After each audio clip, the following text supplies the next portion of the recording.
কুরবানি, যার অর্থ হচ্ছে ত্যাগ করা, বিসর্জন করা আল্লাহর সন্তুষ্টির জন্যে। আল্লাহ পাক বলেন, ফাসল্লি লিরাব্বিকা ওয়ানহার, তোমরা তোমাদের রবের উদ্দেশ্যে নামাজ পড়ো, তোমরা তোমাদের রবের উদ্দেশ্যে কুরবানি করো। তাফসিরে তবারিতে বলা হয়েছে ফাসল্লি এর অর্থ হচ্ছে ঈদের সালাত, ওয়ানহার এর অর্থ হচ্ছে ঈদের সালাতের পরে হালাল পশু, বৈধ পশু জবেহ করা।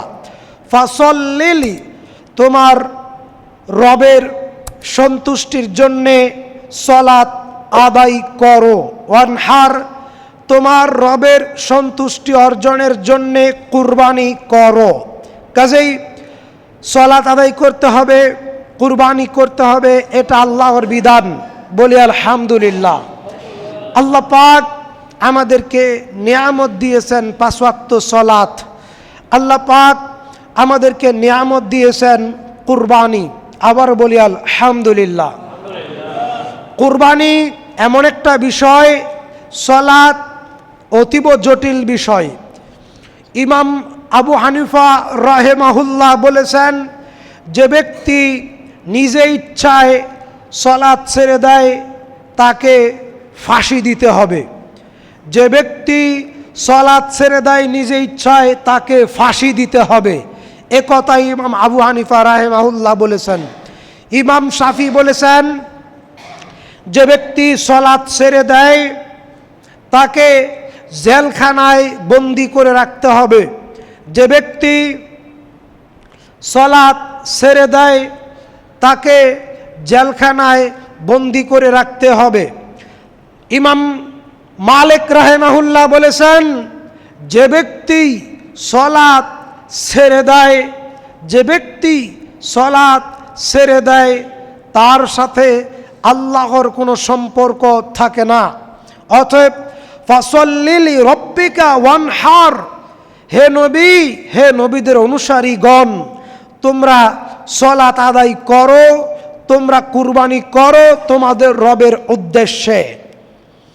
আল্লাহ পাক কোরআনুল কারিমে নাজিল করেছেন, লা ইয়ানালাল্লাহু লুহুমুহা ওয়ালা দিমাউহা ওয়ালাকিন ইয়ানালুহুত তাকওয়া মিনকুম। কুরবানির পশুর রক্ত, কুরবানির পশুর গোশত, কুরবানির পশুর চামড়া কোনো কিছু আল্লাহর দরবারে পৌঁছায় না, বরং পৌঁছায় ওয়ালাকিন ইয়ানালুহুত তাকওয়া মিনকুম, তোমাদের আল্লাহ ভীতি, তোমাদের অন্তরের একনিষ্ঠতা, তোমাদের অন্তরের খুলুসিয়াত, তোমাদের অন্তরে আল্লাহর আনুগত্য, তোমাদের অন্তরে আল্লাহর আনুগত্য, তোমাদের অন্তরে আল্লাহর আনুগত্য, এটাই তোমাদের রবের নিকটে পৌঁছে যায়। বলি সুবহানাল্লাহ। কাজেই এটা আমাদের একটা জ্ঞানের বিষয়, চিন্তার বিষয়। এত বড় একটি শক্তিশালী জন্তু গরু, এত বড় একটি শক্তিশালী জন্তু উট, এটা মানুষের আনুগত্য করে দিয়েছেন আল্লাহ রব্বুল আলামিন। এজন্যেই 4 জন 5 জন 2 জনে মিলে এত বড় শক্তিশালী জন্তুকে আমরা জবে করতে পারি। যদি এটা আমাদের আনুগত্যশীল আল্লাহ পাক করে না দিতেন, তাহলে আমরা এত বড় শক্তিশালী একটা জন্তুকে 10 জন মানুষে মিলেও জবে করতে পারতাম না। সম্মানিত হাজিরিন, আল্লাহ রাব্বুল আলামিন কোরআনুল কারিমে জানিয়ে দিয়েছেন, ইন্নাস সালাতি ওয়া নুসুকি ওয়া মাহইয়ায়া ওয়া মামাতি লিল্লাহি রাব্বিল আলামিন। হে নবী, আপনি বলে দেন, কুল ইন্নাস সালাতি ওয়া নুসুকি ওয়া মাহইয়ায়া ওয়া মামাতি লিল্লাহি রাব্বিল আলামিন। একজন মুসলিমের সালাত, একজন মুসলিমের জীবন, একজন মুসলিমের মরণ, একজন মুসলিমের কুরবানি, একজন মুসলিমের দোলনা থেকে কবর পর্যন্ত সকল ইবাদত একমাত্র আল্লাহ সুবহানাহু ওয়া তাআলার জন্যই নিবেদিত। বলি সুবহানাল্লাহ। ইন্নাস সালাতি নিশ্চয় সালাত, ওয়া নুসুকি নিশ্চয় কুরবানি, ওয়া মাহইয়ায়া জীবন, ওয়া মামাতি মরণ, লিল্লাহি রাব্বিল আলামিন আল্লাহর জন্যই নিবেদন করে দিতে হবে। আমরা সালাত আদায় করব কার খুশির জন্য? আমরা কুরবানি করব কার খুশির জন্য? আমরা বেঁচে থাকব, আমরা ইবাদত করব কার খুশির জন্য? আমরা মৃত্যুবরণ করব ইসলামের পথে, ঈমানের পথে ইবাদত করতে করতে আমরা কবরে যাইতে চাই, সেটাও কার খুশির জন্যে? আল্লাহর খুশির জন্যে। সম্মানিত হাজিরিন, আল্লাহ সুবহানাহু ওয়া তাআলা মহাগ্রন্থ আল কোরআনুল কারীম জানিয়ে দিয়েছেন, ওয়ালিকুল্লি উম্মাতিন জাআলনা মানসাকান লিয়াযকুরুল্লাহা, আল্লাহ পাক জানিয়েছেন ওয়ালিকুল্লি উম্মাতিন জাআলনা মানসাকান লিয়াযকুরুসমাল্লাহি আলা মা রাযাকাহুম মিন বাহিমাতিল আনআম। আমি প্রত্যেক জাতির জন্য কুরবানিকে নির্ধারণ করে দিয়েছি। ওয়ালিকুল্লি উম্মাতিন জাআলনা মানসাকান লিয়াযকুরুসমাল্লাহ, প্রত্যেক জাতির উপরে কুরবানি একটা বিধান, একটা আমল, একটা নিয়ম নীতি আল্লাহ পাক দান করেছেন। সুবহানাল্লাহ। ইব্রাহিম আলাইহিস সালাম এবং আদম আলাইহিস সালাতু ওয়াস সালাম, আমরা জানি হাবিল এবং কাবিলের ঘটনা, আমরা সেদিকে যাচ্ছি না। আল্লাহ পাক বলেছেন ওয়ালিকুল্লি উম্মাতিন জাআলনা মানসাকান লিয়াযকুরুসমাল্লাহি আলা মা রাযাকাহুম মিন বাহিমাতিল আনআম। বাহিমাতিল আনআম, চতুষ্পদ হালাল জন্তুকে কোরআনের ভাষায় বলা হয় বাহিমাতিল আনআম। চতুষ্পদ হালাল জন্তুকে, চতুষ্পদ হালাল জন্তুকে কোরআনের ভাষায় বলা হয় বাহিমাতুল আনআম। আদম নবীর সন্তানদের উপরে কুরবানির নিয়ম নীতি ছিল। ইব্রাহিম নবী আজ থেকে 2000 বছর পূর্বে এই পৃথিবীতে এসেছিলেন, ইসলামের দাওয়াত দিয়েছিলেন, তাওহীদের দাওয়াত দিয়েছিলেন। সেই নবীর উপরেও কুরবানির বিধান ছিল। বুখারীর হাদিস দ্বারা প্রমাণিত, আমাদের বর্তমান উম্মতি মুহাম্মদের উপরে যেই কুরবানির নিয়ম নীতি চালু রয়েছে সেটাকে বলা হয় সুন্নাতে ইব্রাহিম। সুন্নাতে ইব্রাহিম। সম্মানিত হাজিরিন, আল্লাহ সুবহানাহু ওয়া তাআলা কোরআনুল কারীমে সূরা সফফাতে 102 থেকে নিয়ে 111 নম্বর আয়াতে ইব্রাহিম আলাইহিস সালাতু ওয়াস সালামের কুরবানির কথা উল্লেখ করেছেন, আলোচনা করেছেন, আমাদেরকে শিক্ষা দিয়েছেন। আল্লাহ পাক বলেন, ফালাম্মা বালাগা মাআহুস সা'য়া ক্বালা ইয়া বুনাইয়া ইন্নী আরা ফিল মানামি আন্নী আসবাহুক ফানজুর মাযা তারা قال يا أبت افعل ما تؤمر ستجدني إن شاء الله من الصابرين فلما أسلم وتله للجبين وناديناه أن يا إبراهيم قد صدقت الرؤيا إن كذلك نجزي المحسنين إن هذا لهو بلاء المبين فديناه بذبح عظيم سبحان الله আল্লাহ পাক বলেন ওয়াতারাকনা আলাইহি ফিল আখিরিন সালামুন আলা ইব্রাহিম কাযালিকা নাজসিল মুহসিনিন ইন্নাহু মিন ইবাদিনাল মুমিনিন। আল্লাহ পাক সুন্দর করে আমাদের শিক্ষা দিয়েছেন। ফালাম্মা বালাগা মাআহুস সা'য়া, অনন্তর যখন পুত্রটি তার সাথে চলাফেরা করে। ইব্রাহিম আলাইহিস সালাম 86 বছর বয়সে সন্তানের পিতা হয়েছেন। কত বছর বয়সে? কত বছর বয়সে? 86 বছর বয়সে তার প্রথম সন্তান ইসমাঈল আলাইহিস সালাতু ওয়াস সালাম। সন্তান জন্ম দেওয়ার জন্য দোয়া করতে হয়। সন্তান জন্ম দেওয়ার জন্যে দোয়া করতে হয়। আমাদের বাঙালি যুবকরা বিয়ে করে স্ত্রী সহবাসের দোয়াটাও জানে না, এই কথাই চূড়ান্ত। 90 বছর বয়স যে চাচা স্ত্রী সহবাসের দোয়াটা কি, হা করে আকাশের দিকে তাকিয়ে থাকবে, বলবে জানি না, সে মুসলিম। যে বাবা বাসর রাতে স্বামী স্ত্রীর সুন্নত 2 রাকাত সালাত আদায় করতে হয়, স্ত্রীর মাথায় স্বামী হাত রেখে দোয়া করতে হয় বরকতের, কল্যাণের, এটা কি জানেন? হা করে আকাশের দিকে তাকিয়ে থাকে, জানি না, এ নাকি মুসলিম। আল্লাহ পাক রাব্বুল আমিন বলেছেন ফালাম্মা বালাগা মাআহুস সায়া, অনন্তর যখন পুত্রটি তার সাথে চলাফেরা করার মতো বয়সে উপনীত হলো, ক্বালা ইয়া বুনাইয়া, তখন পিতা অর্থাৎ ইব্রাহিম তার সন্তানকে বললেন ইন্নী আরা ফিল মানাম, হে আমার বৎস আমি স্বপ্নে দেখেছি, আন্নী আসবাহুক, আমি তোমাকে জবেহ করতেছি, কুরবানি করতেছি, ফাংজুর মাজা তারা, তোমাকে জবে করতেছি, এখন তোমার চিন্তা কি? ক্বালা ইয়া আবাতি ফাআল মা তু'মার, হে আমার পিতা, তিনি বললেন হে আমার আব্বাজান, আপনি যে বিষয়ে স্বপ্ন দেখেছেন এটা স্বপ্ন নয়, এটা আল্লাহর আদেশ। কার আদেশ?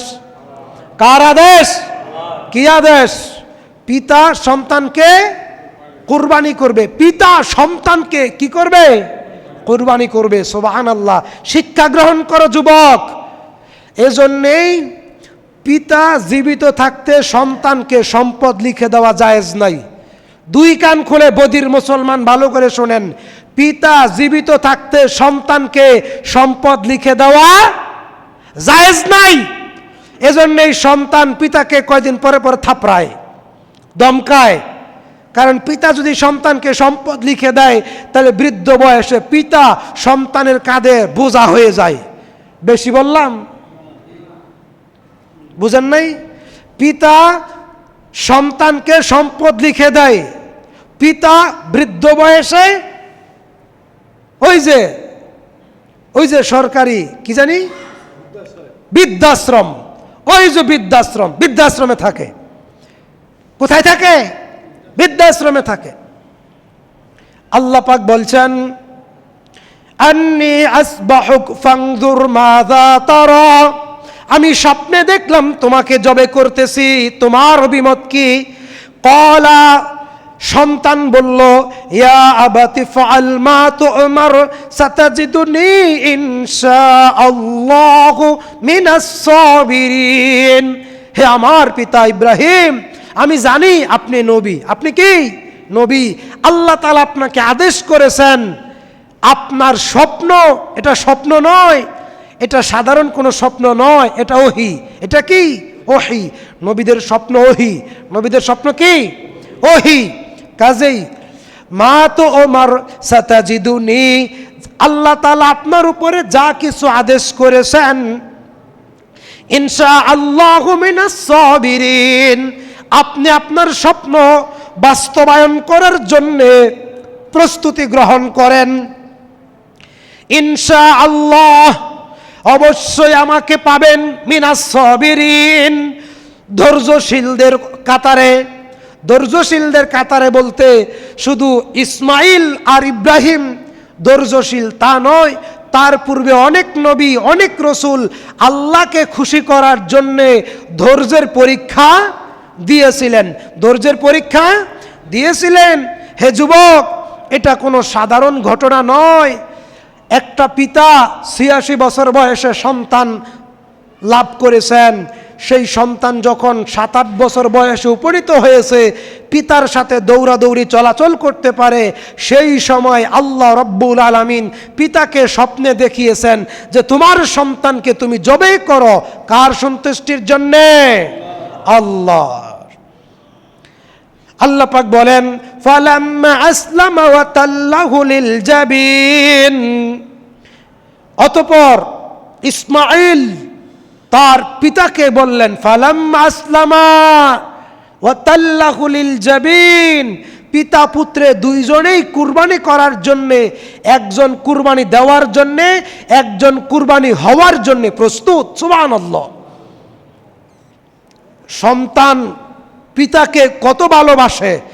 সন্তান 7-8 বছর বয়সের সন্তান পিতার আদেশ পালনের জন্য কতটুকু ভক্তি তার, কতটুকু আনুগত্য তার পিতার প্রতি। সুবহানাল্লাহ। 7-8 বছর বয়সের বাচ্চা কি বুঝে? পিতা বলছে, বাবা রে, আল্লাহ স্বপ্নে দেখাইছেন তোমাকে জবাই করতে হবে, সন্তান সেটাতেই রাজি। সুবহানাল্লাহ, কি আদর্শিক সন্তান। আর বর্তমানের সন্তান মোবাইল কিনে না দিলে, হুন্ডার কিনে না দিলে বাড়ি থেকে চলে যায়, মা বাবার উপরে আক্রমণ করে, জুলুম করে। ঠিক না ঠিক? আল্লাহ পাক রব্বুল আলামিন বলেন, ফালাম্মা আসলামা ওয়া তাল্লাহু লিল জাবিন ওয়া নাদাইনাহু আইয়া ইব্রাহিম। আল্লাহ পাক রব্বুল আলামিন ডেকে বললেন, কদ সাদ্দাকতার রুয়া, হে ইব্রাহিম। তারপর কি হলো? দুইজন আত্মসমর্পণ করলো, পিতা পুত্রকে কাত করে শোয়াইয়া। পিতা যখন পুত্রকে কাত করে শোয়াইলেন, কি করবেন? ছুরি চালাবেন। কি করবেন? ওয়ানাদাইনাহু ইয়া ইব্রাহিম। যখন কাত করে সন্তানকে শোয়াইলেন, সন্তানের গলায় পিতা ছুরি চালাবেন। আল্লাহ পাক বলেন, ওয়ানাদাইনাহু ইয়া ইব্রাহিম। 7 আকাশ ভেদ করে আল্লাহ পাক ইব্রাহিমকে ডেকে বললেন, কদ সাদ্দাকতার রুয়া, ইব্রাহিম তুমি তোমার পরীক্ষায় ফাঁস করেছো। বলেন সুবহানাল্লাহ। ইব্রাহিম তুমি তোমার পরীক্ষায় উত্তীর্ণ হয়ে গেছো। ইন্না কাযালিকা নাজজিল মুহসিনিন। তখন ইসমাইলকে সরাইয়া জান্নাত থেকে আল্লাহ রাব্বুল আলামিন জিবরাইল ফেরেশতার মাধ্যমে সুন্দর হৃষ্টপুষ্ট একটা দুম্বা পাঠায় দিলেন। কি বলবেন? সুবহানাল্লাহ। কি বলবেন? কি বলবেন? সন্তানকে যখন কাত করে পিতা শোয়াইলেন, সন্তানের গলায় যখন পিতা ছুরি চালাবেন, তখনই আল্লাহ ডেকে বলছেন, দাঁড়াও দাঁড়াও দাঁড়াও, কদ সাদ্দাকতা রুয়া, তুমি তোমার স্বপ্নকে বাস্তবে পরিণত করেছো। ইন্না কাযালিকা নাজজিল মুহসিনিন। সুবহানাল্লাহ। আমি আল্লাহ সৎকর্মশীলদেরকে পুরস্কৃত করে থাকি। সুবহানাল্লাহ।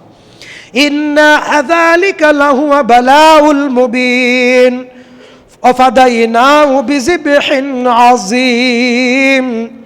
আল্লাহ পাক বলেন, প্রকৃত পক্ষে তা ছিল একটি বড় পরীক্ষা, আর আমি তার পরিবর্তে শ্রেষ্ঠ একটি দুম্বা দান করে দিলাম। আমি তার পশ্চাতে আগমনকারীদের জন্যে এই বাক্য থাকতে দিলাম, ইব্রাহিমের প্রতি সালাম হোক। আল্লাহ পাক নিজে বলেন, ওয়াতারাকনা আলাইহি ফিল আখিরিন। ইব্রাহিম থেকে শুরু করে কিয়ামত পর্যন্ত যত মুমিন, যত মুসলমান এই পৃথিবীতে আসবে, সবাই সূরা সফফাতের 102 নম্বর আয়াত থেকে নিয়ে 111 নম্বর আয়াত যখন তাফসির শুনবে, তাফসির পড়বে, তখন তারা সবাই এই শিক্ষাটা নিবে, ওয়াতারাকনা আলাইহি ফিল আখিরিন। কেমন আনুগত্যশীল পিতা ছিলেন ইব্রাহিম, কেমন আনুগত্যশীল সন্তান ছিলেন ইব্রাহিম। ইন্না হাযা লাহুয়া বালাউল মুবিন ওয়াফাদাইনাহু বিযিবহিন আযীম ওয়া তারাকনা আলাইহি ফিল আখিরিন। আল্লাহ পাক বলেন, সালামুন আলা ইব্রাহিম। ইব্রাহিমের উপরে শান্তি নাজিল হোক। বলেন আমিন। এই কথা আল্লাহ নিজে বলছেন, ওয়া সালামুন আলা ইব্রাহিম। ইব্রাহিমের উপরে শান্তি নাজিল হোক। এই দোয়া কে করেছেন? এই শান্তি আল্লাহ নিজে নাজিল করেছেন মুমিনদের জন্য। আল্লাহ পাক এই দোয়া করতে আদেশ করেছেন। আল্লাহ পাক বলেন, কাযালিকা নাজজিল মুহসিনিন ইন্নাহু মিন ইবাদিনাল মুমিনিন। সুবহানাল্লাহ।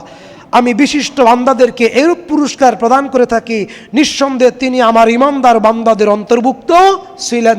আল্লাহ পাকের ইমানদার বান্দাদের অন্তর্ভুক্ত কে ছিলেন? ইব্রাহিম নবী এবং তার সন্তান ইসমাঈল আলাইহিস সালাতু ওয়াস সালাম। সম্মানিত প্রিয় হাজেরিন, আমরা আপনাকে যে বিষয়টি বলতে চাচ্ছিলাম, ইব্রাহিমের কুরবানির চেতনা, ইব্রাহিমের কুরবানির